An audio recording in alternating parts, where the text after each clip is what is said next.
My name is Creig Hoyt. I was born in Pittsburgh, Pennsylvania. Since 1969, I've been in the field of pediatric neuro-ophthalmology at the University of California in San Francisco.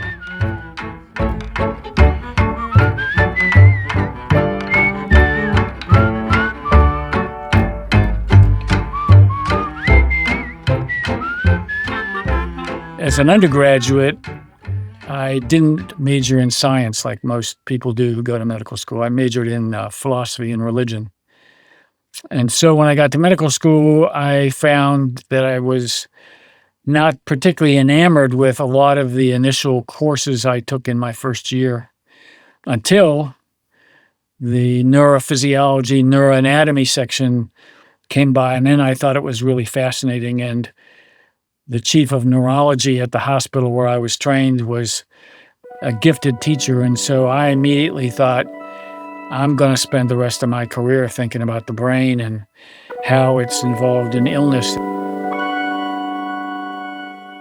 And so I originally thought I'd be a neurologist and take care of adults with strokes and all the various things that neurologists do.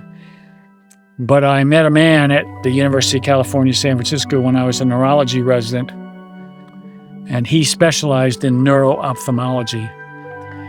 And he stimulated me to get interested in the field. And then just as I was ready to move on to a fellowship with him, he said, "You really should do children." And I had never thought about that. And he said, "The neurology there is developmental. It's ongoing. It's a process. And CT scans, which had just been invented, won't be able to answer the questions. You'll have to be more subtle about it." And so he sent me to Australia, to the Royal Children's Hospital in Melbourne, where I spent a couple of years, and then I came back to the university.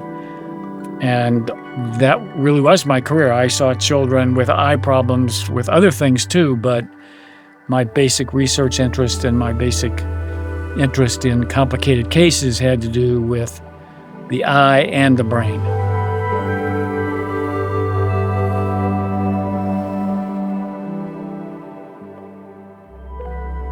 So cataracts in adults are relatively common, and they really represent most of the time nothing more than a natural aging process. They can be exacerbated by diabetes and so forth, but they're common and easily taken care of. And in today's world, you expect your vision to be back to better than perhaps it ever was. Cataracts in children are not so common. And when I first started working in the field, it was generally accepted that if children were born with significant cataracts, they were never going to see well, unlike adults. And so there was a lot of talk about why that was true.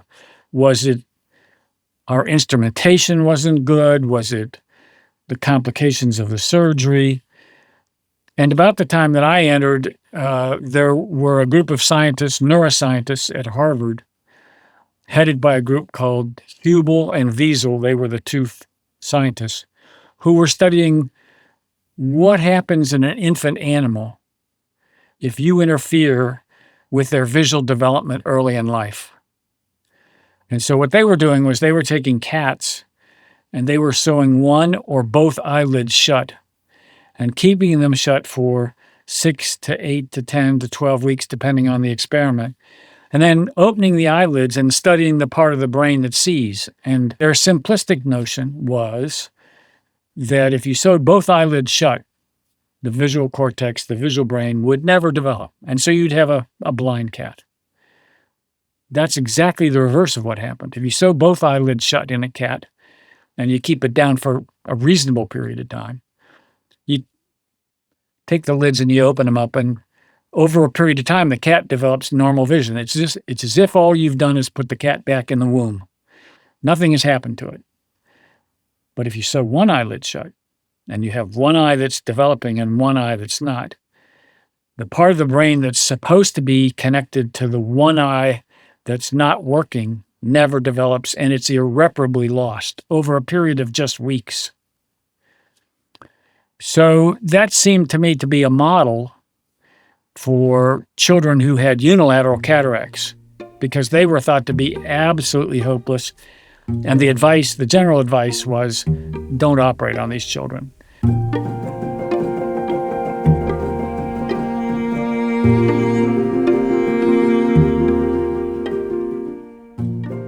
And so our thesis was, the reason they did so badly was because they were just like the cats.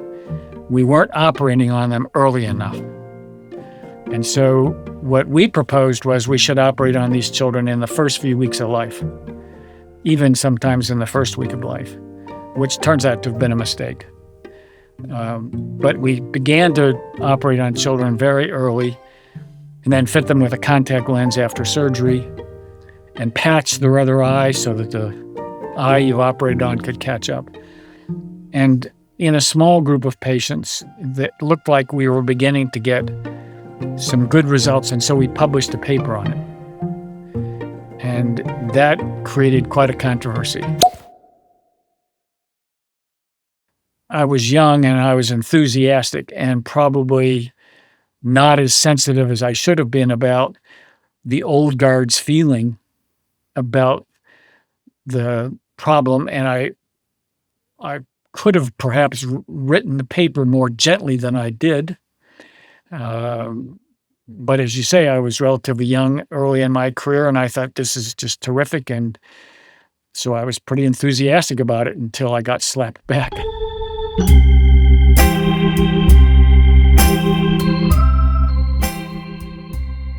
There was some implication that I might even be fabricating this information. So, that felt a little lonely at the time, obviously. And, I think probably, to be honest, what happened is I withdrew. I became less likely to go and lecture outside UCSF or to accept lectureships overseas. And I stayed around UCSF and worked on projects for 3 or 4 years and kind of let the dust settle before I poked my head up again.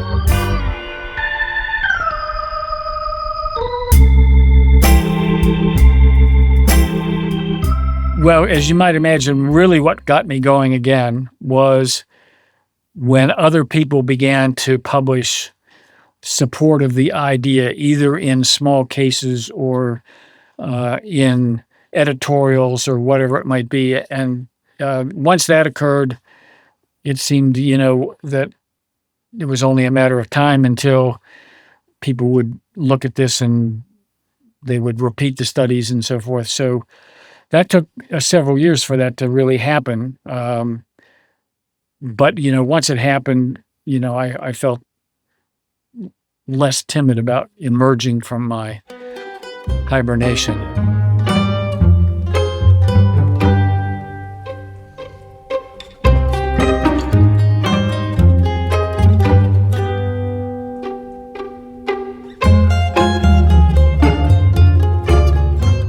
Well, I'd like to think that it's something really well thought out, but I think the truth of the matter is it's probably more of an intellectual restlessness than it is some plan that I think will work for me as I go through the journey of my life. My only criteria was I wanted to go study something I knew nothing about. Where I ended up going was to St. John's, the college that does great books. And so they have the same attitude. If when you go for graduate school for ancient Eastern thought, you read the great books, the original texts of India, Japan, China, and the most modern you get is the Tale of Genji, so you get up to the Middle Ages, but no further.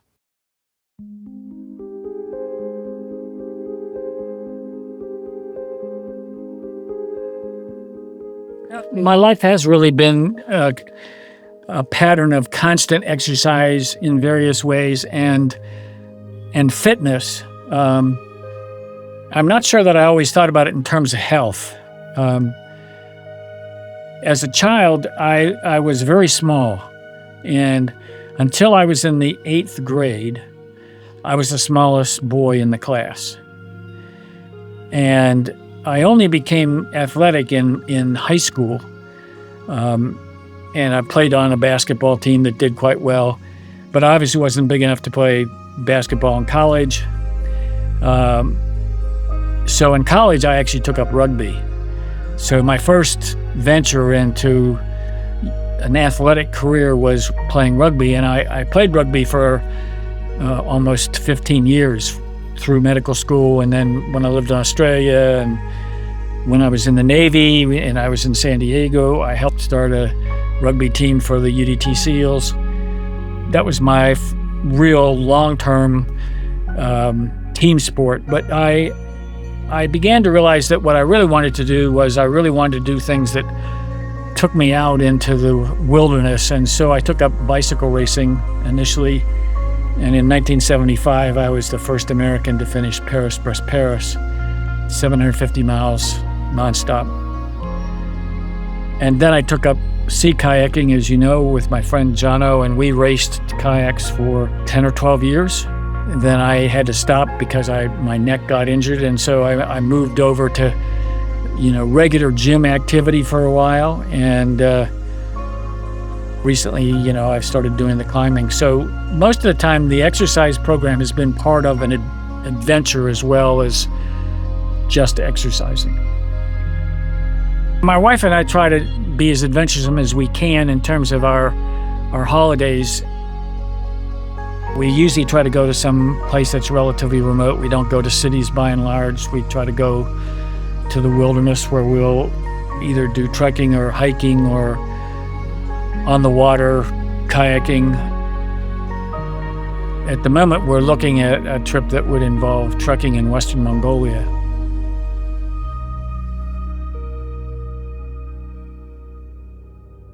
If I were to say to anybody, as they enter their profession, I would say, you're going to spend a lot of time on your profession. You want to be really good at it.